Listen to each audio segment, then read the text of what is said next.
नमस्कार, मेरा नाम है अफी हिंदुस्तानी और आप देखना शुरू कर चुके हैं इनसाइड स्टोरी। आज इनसाइड स्टोरी में कुछ अलग लेके आया हूं। आज इनसाइड स्टोरी में मैं आपको अंदर छुपे हुए फैक्ट नहीं बताऊंगा।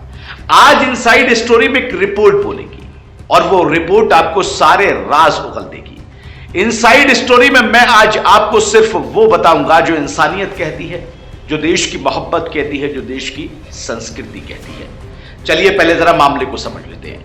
हरियाणा में चरखी दादरी जिले के बाढ़ड़ा कस्बे में 27 अगस्त को मुस्लिम युवक साबिर मलिक की गोमांस खाने के शक में हत्या की गई। वो गाय का मांस नहीं था, इसका पता लैब की रिपोर्ट से अब चला है। साबिर पश्चिम बंगाल का रहने वाला था। पुलिस इस मामले में 2 नाबालिगों समेत 9 आरोपियों को गिरफ्तार भी कर चुकी है। आरोप है कि इन्होंने कबाड़ देने के बहाने साबिर को बुलाया और पीट पीट कर मार डाला। मामले का खुलासा तब हुआ जब 31 अगस्त को मारपीट का एक वीडियो वायरल हुआ, जिसमें पता चला कि 9 आरोपियों ने साबिर समेत 2 युवकों की डंडों से पिटाई की। पूछताछ में आरोपियों ने दावा किया था कि साबिर और उसके साथी गोमांस खाते हैं।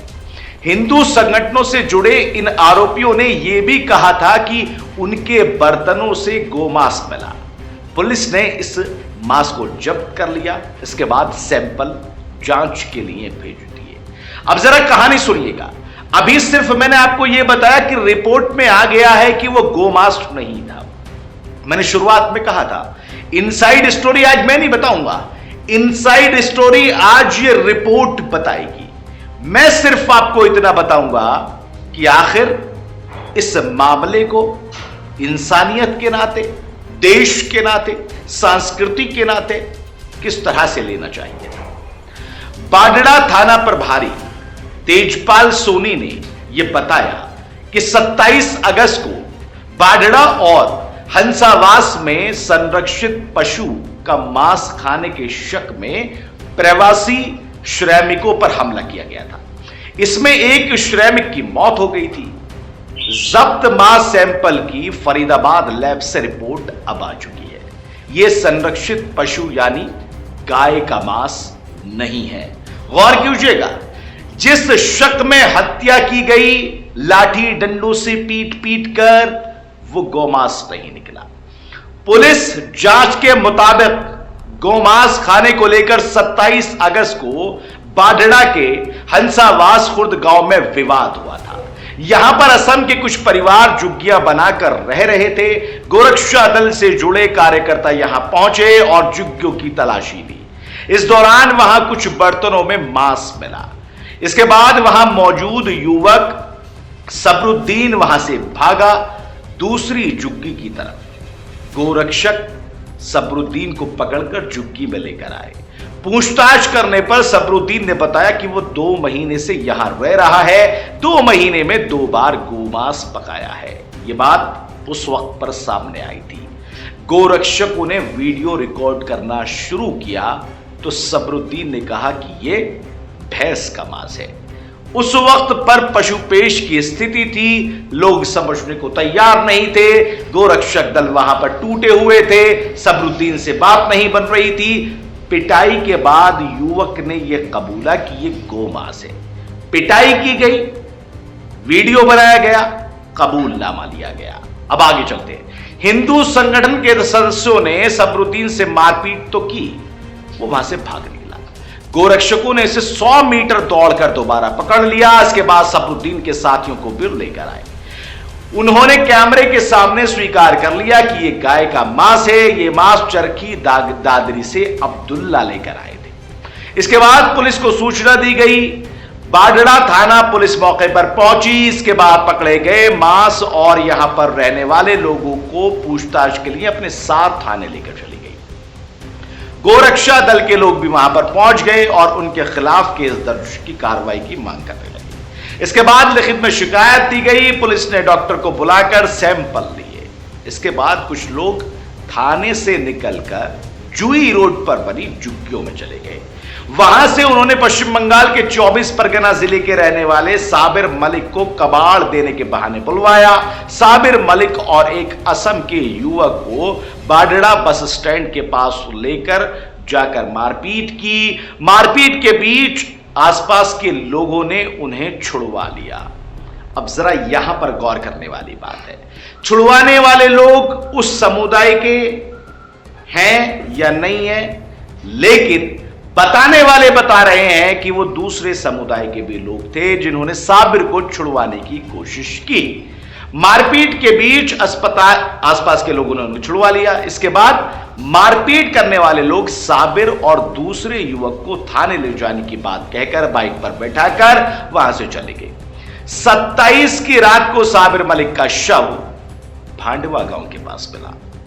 अब बाडड़ा थाना पुलिस ने 28 अगस्त को साबिर मलिक के साले सुजाउद्दीन सरतर की शिकायत पर हत्या का केस दर्ज किया। पुलिस ने इस मामले में 5 लोगों को गिरफ्तार किया। आरोपियों में 2 नाबालिग भी हैं जिन्हें फरीदाबाद सुधार गृह भेजा गया। इस मामले पर सियासत भी खूब हुई। हरियाणा से लेकर देश की राजधानी दिल्ली और दिल्ली से लेकर पश्चिम बंगाल, पश्चिम बंगाल से लेकर फिर से राजस्थान, मुंबई, महाराष्ट्र, हर जगह पर राजनीति की गई। विपक्ष के नेता राहुल गांधी ने उस वक्त ट्वीट किया। ट्वीट के जरिए बीजेपी सरकार पर उन्होंने निशाना साधा। क्या कहा, क्या था वो ट्वीट? उन्होंने लिखा कि बीजेपी सरकार में उपद्रवियों को खुली छूट मिल गई है। इस बारे में राहुल गांधी ने सोशल मीडिया पर पोस्ट करके जानकारी दी। साथ ही लिखा कि नफरत को राजनीतिक हथियार बनाकर सत्ता की सीढ़ी चढ़ने वाले देश भर में लगातार भय का राज स्थापित कर रहे हैं। भीड़ की शक्ल में छिपे हुए नफरती तत्व कानून के राज को चुनौती देते हुए खुलेआम हिंसा फैला रहे हैं। भाजपा सरकार से इन उपद्रवियों को खुली छूट मिली हुई है, इसलिए उनमें ऐसा कर पाने का साहस हो रहा है। अल्पसंख्यक खासकर मुसलमानों पर लगातार हमले जारी हैं और सरकारी तंत्र मूक दर्शक बनकर देख रहा है। राहुल गांधी के ट्वीट के बाद सियासत और गर्मा गई और सियासत गर्माने के बाद फिर मामला पश्चिम बंगाल पहुंच गया। चूंकि ये लड़के वहीं के रहने वाले थे, तो उस वक्त पे ममता बनर्जी ने फिर इनके लिए ऐलान किया।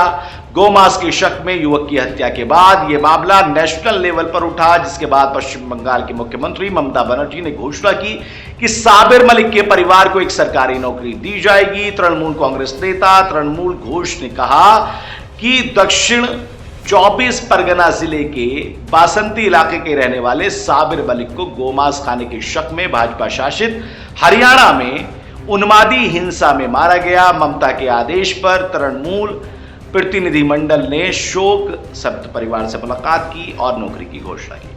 इसके फौरन बाद हरियाणा के सीएम का भी बयान आया। हरियाणा के सीएम ने भी इस मामले को उठाया और उन्होंने कहा कि मॉब लिंचिंग जैसी बातें ठीक नहीं है। गोरक्षा के लिए विधानसभा में सख्त कानून बनाया गया है और इस पर कोई समझौता नहीं किया जा सकता। गांव में गोमाता को लेकर कितनी श्रद्धा है, ये अगर उनको पता चल जाए तो जो इस प्रकार के हालात पैदा कर रहे हैं उनके लिए फिर भारी मामला सामने आएगा। गांव के लोग आए, उन्हें रोका जा सकता था। मैं कहना चाहता हूं कि ऐसी घटनाएं नहीं होनी चाहिए और ये घटनाएं दुर्भाग्यपूर्ण है। मैं उन लोगों से भी कहना चाहूंगा कि वो इस प्रकार से संसाधनों में संलिप्त ना हो, उससे बचना चाहिए।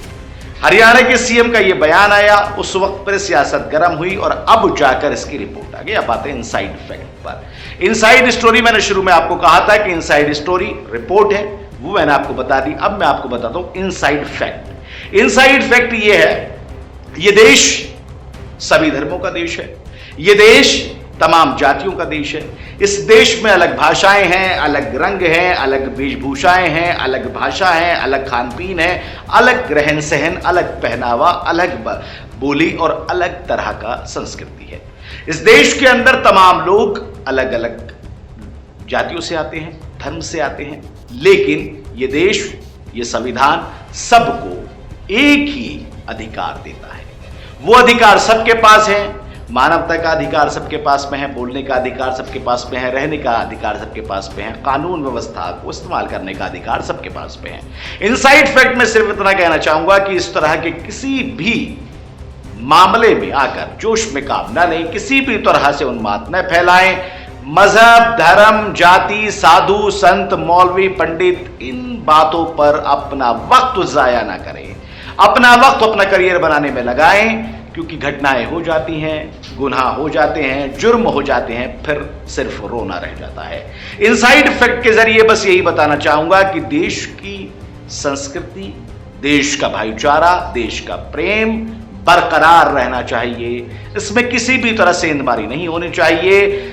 सब इस देश के भागीदारी हैं, इस देश के बाशिंदे हैं, तो फिर ये लड़ाई कैसी है? सबको आजादी है अपने धर्म को मानने की, सबको आजादी है इस देश के प्रति प्यार करने की। इनसाइड स्टोरी में आज मेरे साथ इतना ही। इनसाइड स्टोरी में आज अलग लेके आया, इसलिए लेके आया ताकि लाउड एंड क्लियर मैसेज देशवासियों को पहुंचना चाहिए। फिलहाल इस इनसाइड स्टोरी में मेरे साथ इतना ही। देश और दुनिया की तमाम बड़ी खबरों के लिए लगातार आप जुड़े रहिए नौ नोएडा के साथ में। फिलहाल दीजिए इजाजत। नमस्कार, आदाब।